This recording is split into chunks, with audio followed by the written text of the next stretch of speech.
রাধে রাধে। আজকে আপনাদেরকে একটি উপহার দিচ্ছি, যেটি হচ্ছে নিমাইয়ের শয়ন মন্দির। লীলার কীর্তনটি আপনাদেরকে উপহার দিচ্ছি নিমাইয়ের শয়ন মন্দির। তাই বিষ্ণুপ্রিয়া পালঙ্কে নিদ্রিত আর নিমাই গাইতেছিলেন নিমাইয়ের পরনে সন্ন্যাসীর বেশ। সেই সন্ন্যাসীর বেশ ধরে নিমাই বলছেন,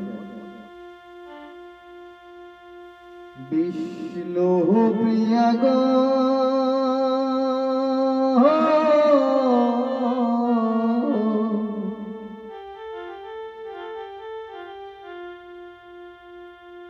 আমার যাবার সময় হলো,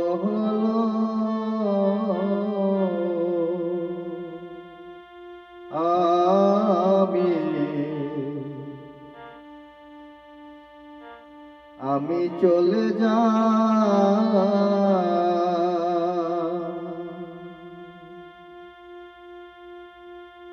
বিষ্ণুপ্রিয়া নিদ্রিত পালঙ্কে আর এদিকে সন্ন্যাসীর বেশ ধরে নিমাইয়ের পরনে সন্ন্যাসীর বেশ। এদিকে আবার কি বলছে,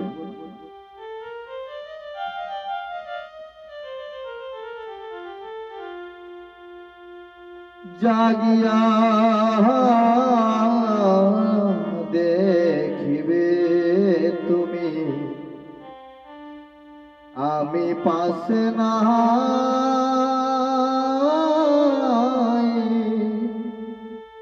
সময় হলো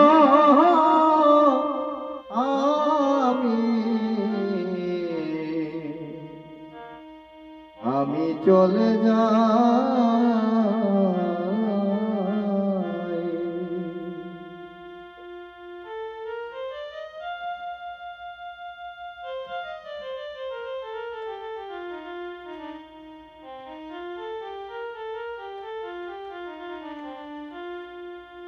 যদি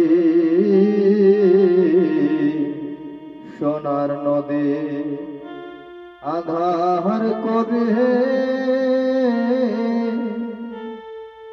যাই গো আমি সরে,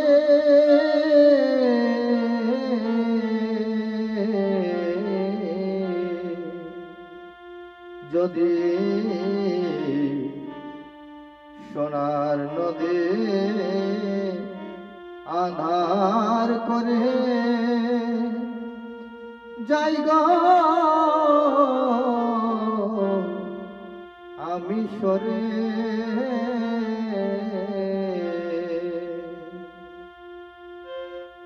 সেই ভয়েতে বাহুডোরে আমারে বেঁধেছ চিতায়, জাগিয়া দেখিবে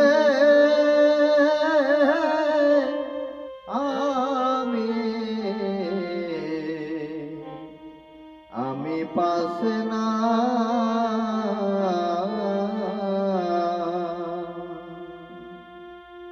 গীতান্তে প্রস্থানদত্ত কিছু দূর গিয়ে আবার ফিরে আসে।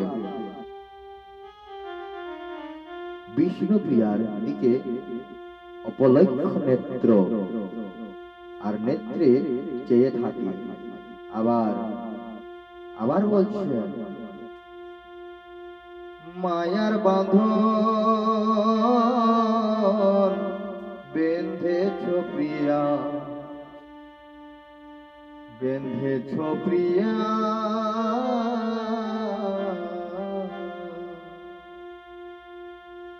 আমি কি করবি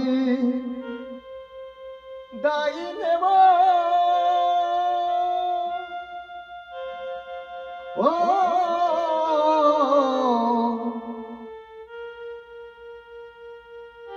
নেব বিষ্ণু প্রিয়া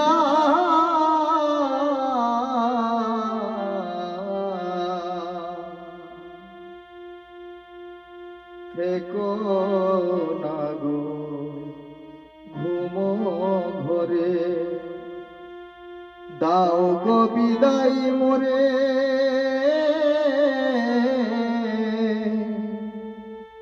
যেতে গিয়ে তোমারে তোমারে জানা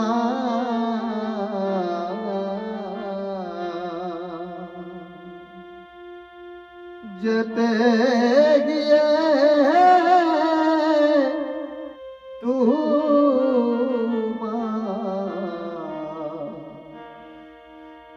তোমারে জানা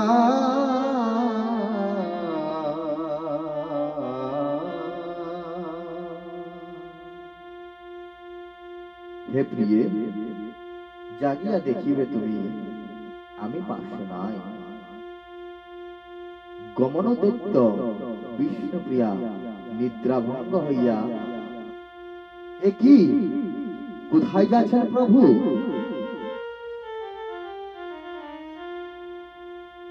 কেনই বা ধরেছেন এই সন্ন্যাসীর বেশ? কি অশান্তি হৃদয়ে নিয়ে অকাল বৈরাগ্যের উদয় হয়েছেন আপনার নিমাই। তবে শুনো বিষ্ণুপ্রিয়া, কর্তব্যের কঠোর আবাহনে আজ আমাকে বিদায় দিতে হচ্ছে।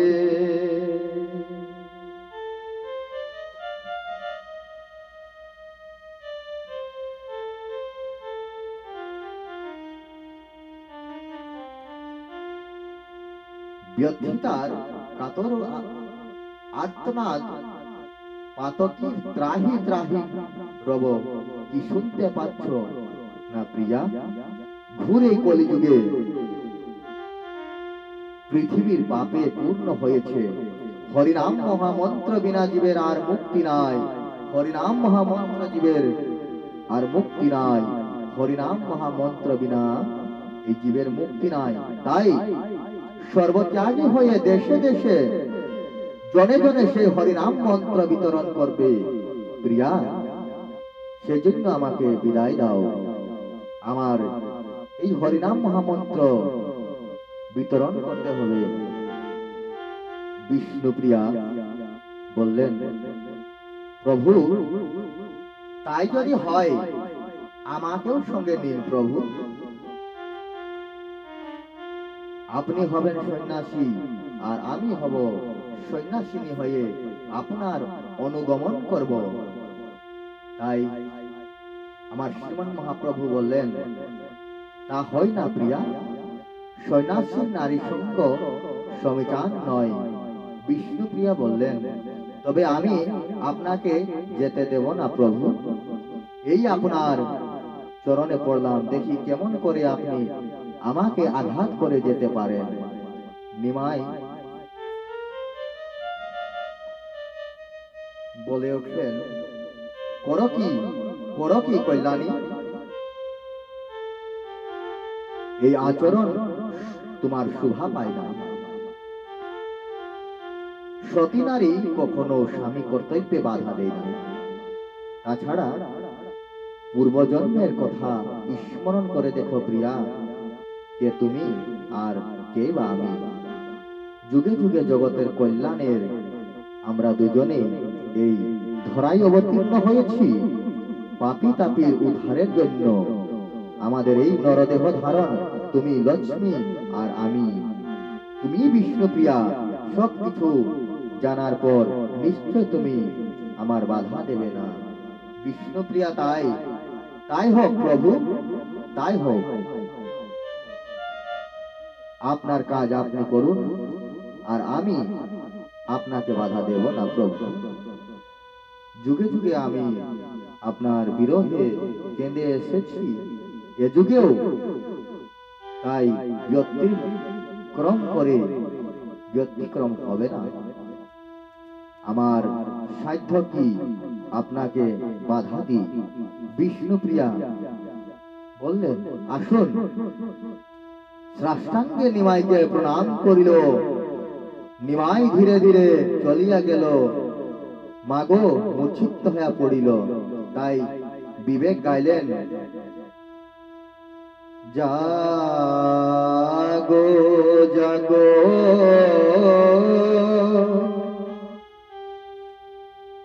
বিষ্ণুপ্রিয়া,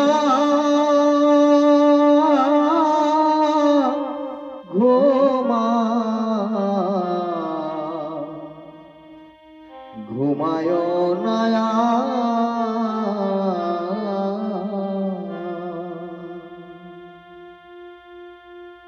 নদের নিমায় সাধের নদে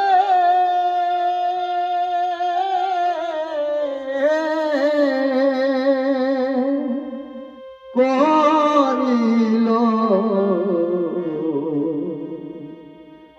করিল আধার,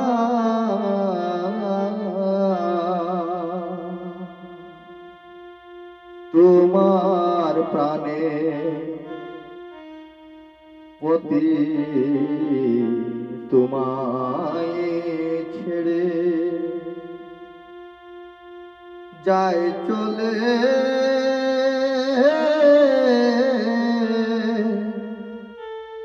যাই চলে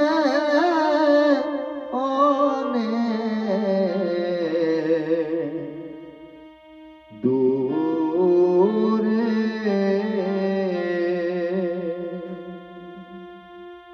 আসবে না সে তো আর ফিরে এই গৃহে তোমার প্রস্থান।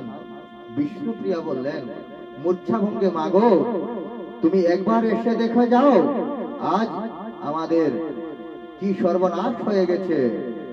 বাস্তব ভাবে সচিমাতার প্রবেশ। যখন সেই সচিমাতা গিয়ে দেখছেন তখন বলছেন, কি হয়েছে কি হয়েছে বৌমা? বিষ্ণুপ্রিয়া বললেন, সর্বনাশ হয়ে গেছে মা, সর্বনাশ হয়ে গেছে। ছেলে আমাদের ফাঁকি দিয়ে চলে গেছেন। তাই সচিমা বললেন, কি বললে বৌমা? নিমাই আমাদের ছেড়ে চলে গেছে? ও, আমি কি ভুলটাই না করেছি? আমি আধ ঘুমিয়েছিলাম। কে যেন বলল মা মা বলে। মাগো, বিষ্ণুপ্রিয়া আমাকে বিদায় দিয়েছে।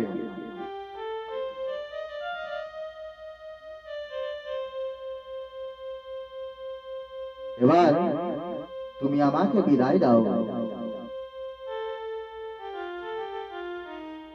আমি কুকিল ভেবে আমার নিমাইকে বিদায় দিয়েছি। আমার সর্বনাশ ডেকে এনেছি। বলতে পারো বৌমা, এই ভুলের প্রায়শ্চিত কি? বিষ্ণুপ্রিয়া বললেন, না তো মা, আমি তো বলতে পারছি না। কি করলেন বধূমাতা?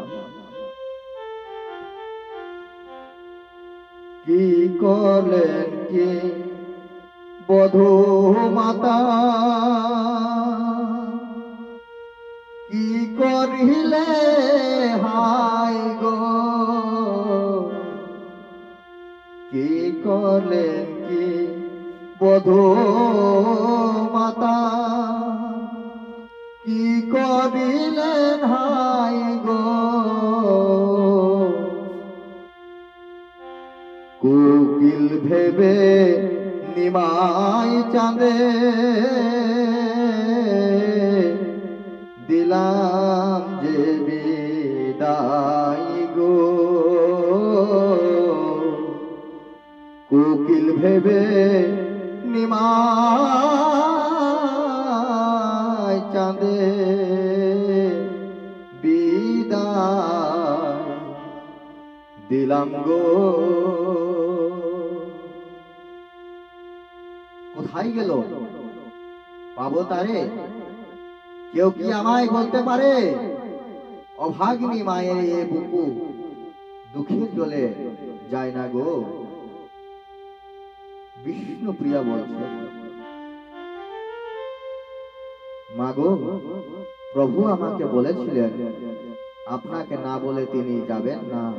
আপনি প্রভুর কণ্ঠস্বর বুঝতে না পেরে কুকিল ভেবে তাকে বিদায় দিয়েছেন। সতীমাতা বলল, নিমাই, নিমাই, নিমাই, নেপথ্যে প্রতিধ্বনি নাই, নাই, নাই। এদিকে সচিরানী আবার বলছেন, কে বলে আমার নিমাই নাই? তোমরা কেউ আমার কাছ থেকে দূরে সরিয়ে নিয়ে যেতে পারবে না? এসো বৌমা। এখনো বোধ হয় সে বেশি দূর যেতে পারেননি। তাকে যেমন করে পারি ফিরিয়ে আনবো। বিষ্ণুপ্রিয়ার হাত ধরিয়া প্রস্থান। আজ কি করছেন? খেওয়া ঘাট নিমাইয়ের প্রবেশ, সে প্রবেশ।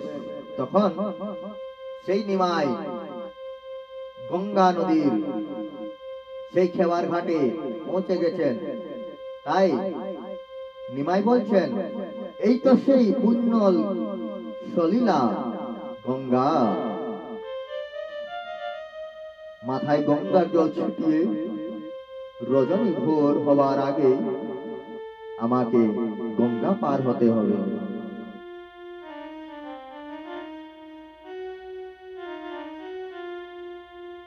এই তো নৌকা একটাই রয়েছে দেখছি, কিন্তু মাঝি ভাই, ও মাঝি ভাই, বৈঠা কাঁধে মাধবের প্রবেশ।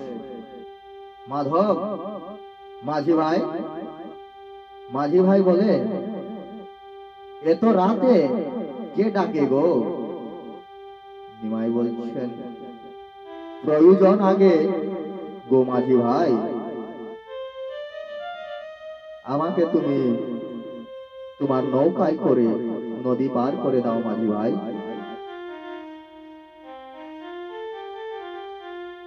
মাধব বলল, খেওয়া পারাপারের জন্য যে কড়ি লাগবে ঠাকুর, তুমি কি তা দিতে পারবে? নিমাই বললেন, না মাঝি ভাই, আমার নিকটে তো কোনো একটু কড়ি নাই। মাধব, কিন্তু ঠাকুর বিনা পয়সায় আমি তো কাউকে পার করি না। নিমাই বললেন, কিন্তু মাঝি ভাই, যদি তোমার কোনো স্বজাতি ভাই এসে নদী পার হতে চাইতো, তুমি কি ভাই তাকে পার করে দিতে না? মাধব বলল, জাত ভাইয়ের কথা আলাদা।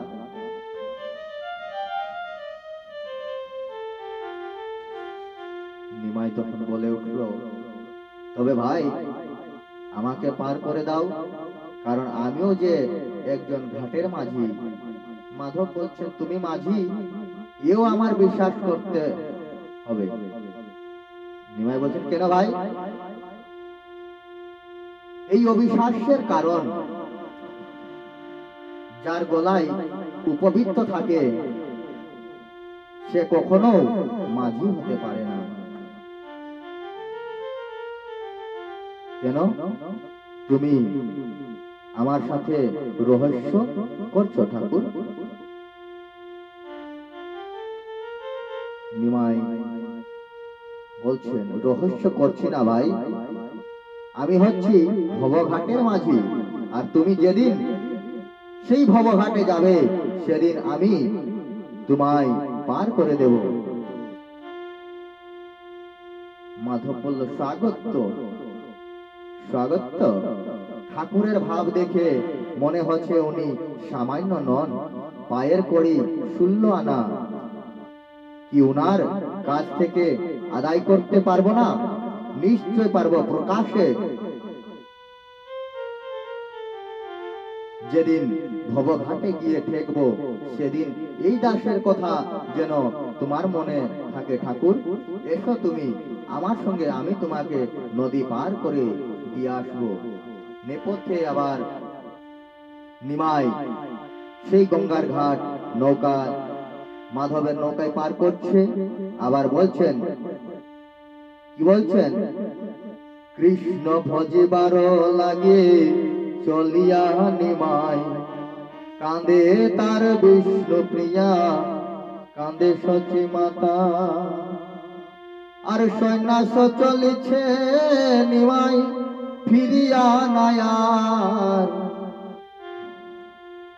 না বিলায়ে করিবে সে জীবের উদ্ধার, না বিলায়ে করিবে সে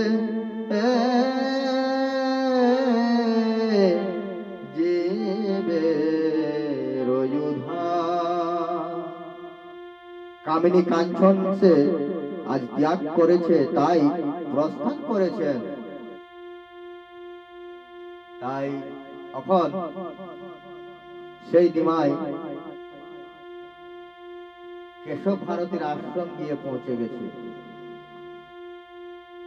হ্যাঁ, নিমাই বলল, এই তো কাঞ্চননগরের কেশব ভারতীর আশ্রম মনে হচ্ছে, কিন্তু অনেক আশা নিয়ে এসেছি। যখন তখন প্রভুর সঙ্গে সাক্ষাৎ না করে ফিরে যাব না।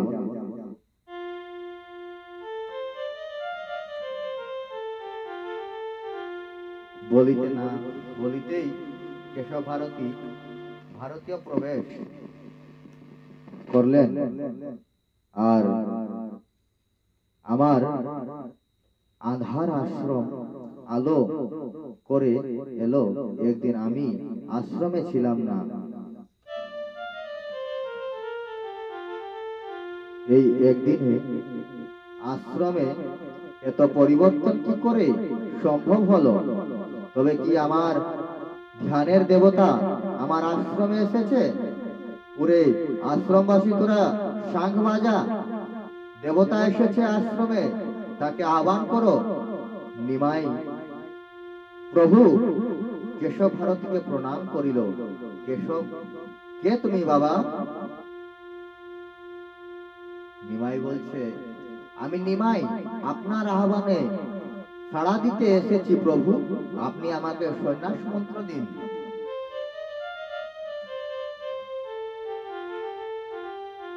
তুমি কি বলছো? কেশব ভারতী বলছেন, আমি যে কিছুই বুঝতে পারছি না। নিমাই বলতে লাগলো, যখন আপনি নদিয়ায় আমার বাড়িতে গিয়েছিলেন, তখন আমাকে আপনার আশ্রমে আসবার জন্য বলেছিলেন। কেশব ভারতী মনে মনে চিন্তা করলেন, এখন মনে পড়েছে, কিন্তু বাবা অল্প বয়সে তো সন্ন্যাস ধর্ম গ্রহণ করা যায় না। তোমার সংসার ধর্ম করা উচিত। নিমাই বলছেন, আমার কর্তব্য সম্বন্ধে সচেতন করে আমাকে এত দূর টেনে নিয়ে এসেছেন, আমার সাথে ছলনা করছেন প্রভু। কেশব ভারতী বলে উঠলেন, কিন্তু এত অল্প বয়স তোমার, কি করে তোমাকে সন্ন্যাস ধর্মে দীক্ষিত করে বলো তুমি? নিমাই বলছেন, কেন প্রভু,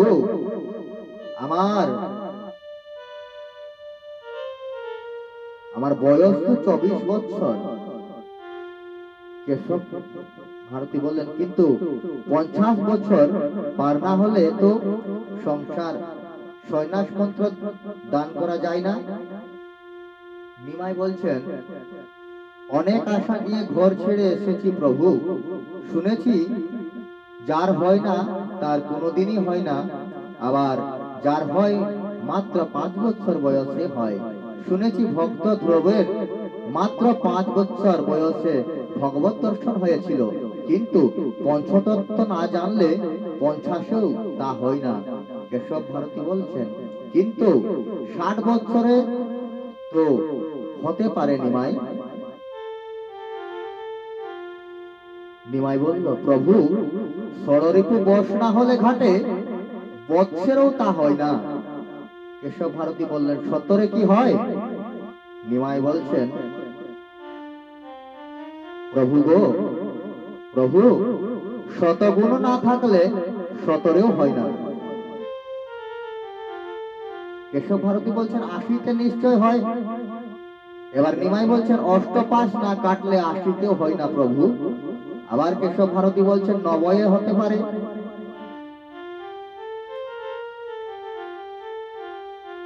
আমার প্রভু বললেন, নববিদ্যা ভক্তি না থাকলে 90-এতেও হয় না। তাহলে কেশব ভারতী বলছে, 100-তে নিশ্চয় হবে।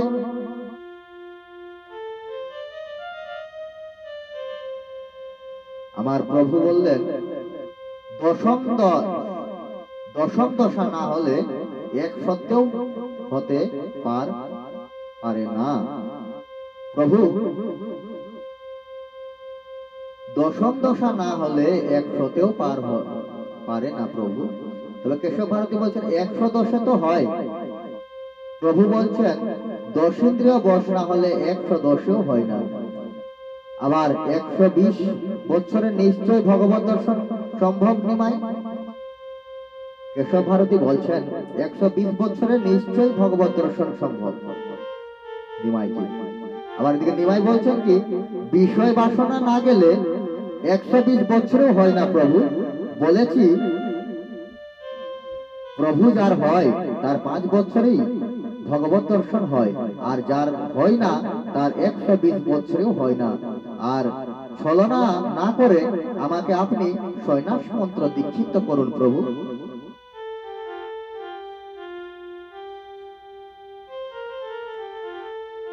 সৈন্যাস মন্ত্রে আমাকে দীক্ষিত করুন। এবার কেশব ভারতী বলছেন, নিমাই, তুমি স্বয়ং নারায়ণের অংশ, তোমাকে বুঝাবার মতো ক্ষমতা আমার কোথায়? আমি তোমায় দীক্ষা দেব বৎস। সবার আগে তোমাকে একটা কাজ করতে হবে। নিমাই বললেন, কি কাজ প্রভু? কেশব ভারতী একজন নাপিত ডেকে তার নিকট হতে তুমি মাথা মুন্ডন করে এসো, তারপর তোমাকে দীক্ষা দেব। নিমাই বললেন, আমি তো নাপিতের ঠিকানা জানি না প্রভু, আপনি বলে দিন কোথায় গেলে আমি নাপিতের সন্ধান পাবো।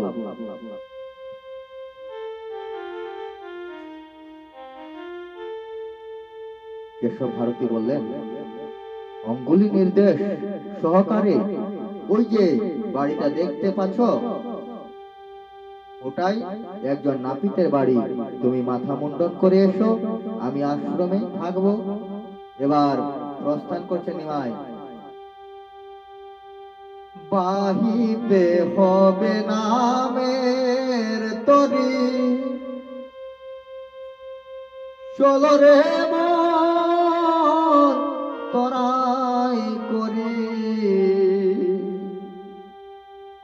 গুরু মন্ত্র নিয়ে করনে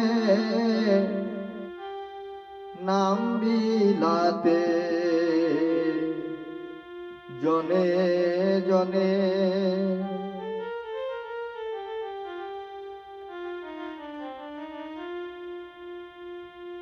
গীতকণ্ঠে নিত্যানন্দের প্রবেশ, আর তার দু চোখের জল। নিত্যানন্দ প্রভু নিমাইকে বলছেন, নাই রে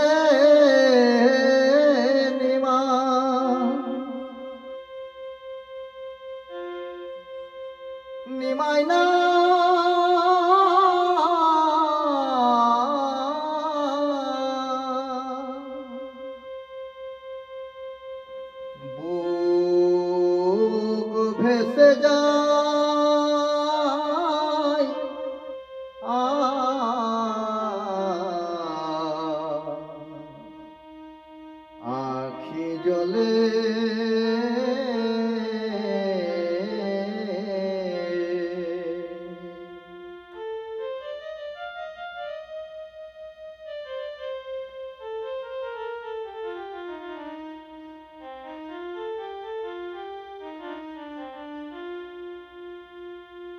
কোথায় যে তার পাই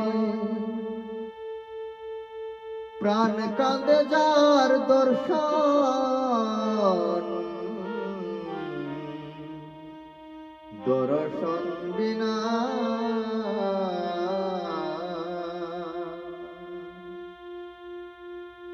জানি না ফিরিয়া আসিবে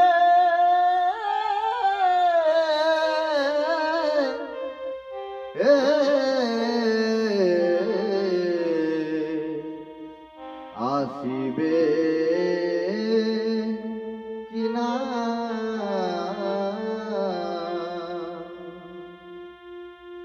জননীর স্নেহ স্নেহ ও বনিতা প্রেম বৃথ হয়েছে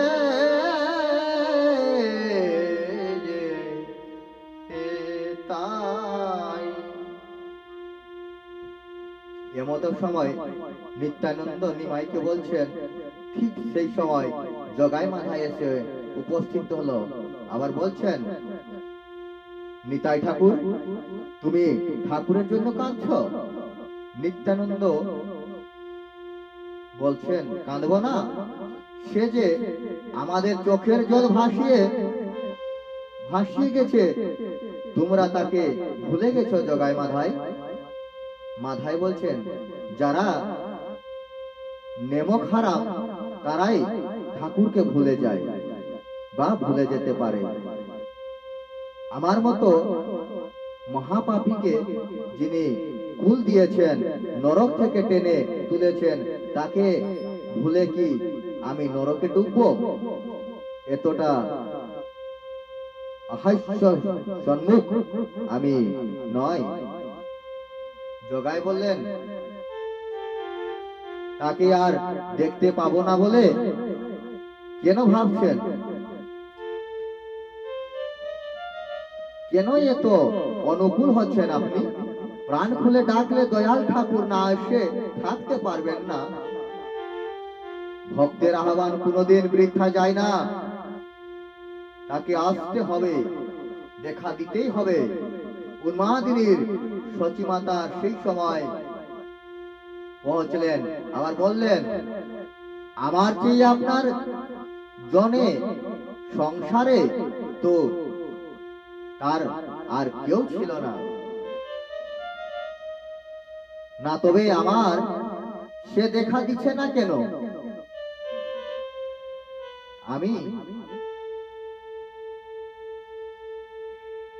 আমি যে এত কেঁদে কেঁদে বেড়াচ্ছি, কই একটিবারও সে ফিরে চাইল না। নিত্যানন্দ প্রভু বললেন, আমাদের সকলেরই একই দশা, আর সে একই দশা মা। সে কারু আহ্বানে ফিরে এলো না। একমাত্র পুত্রকে হারিয়ে তুমি যে কি জ্বালায় জ্বলছ, তা বুঝা যায় না, অজানা নয় মা।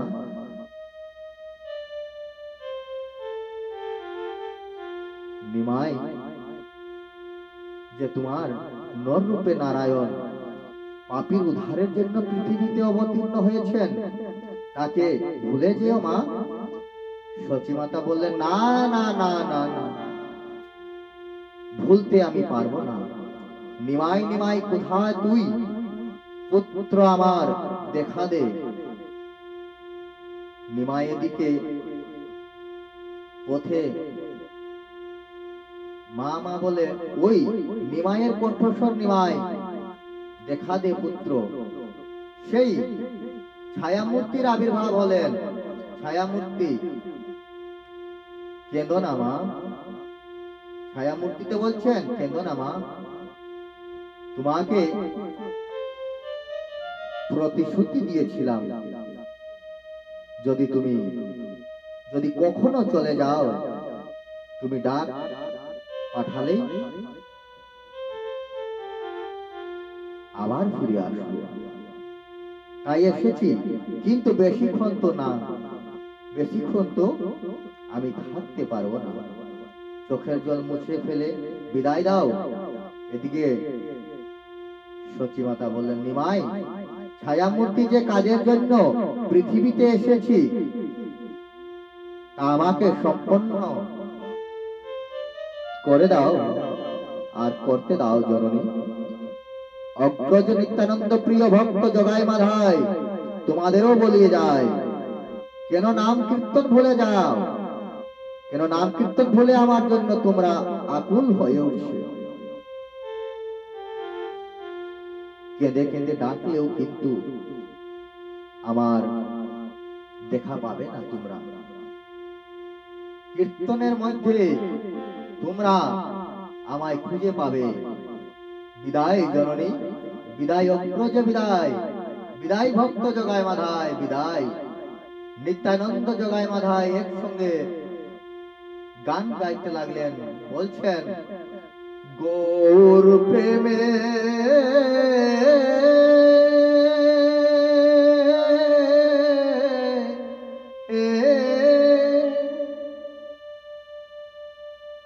মাতবি যদিয়া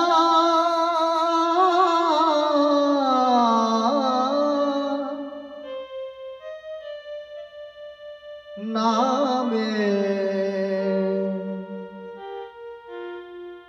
গঙ্গা বিলাতে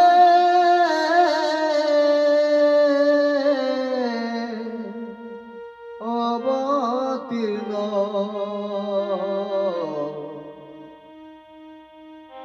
নদিয়া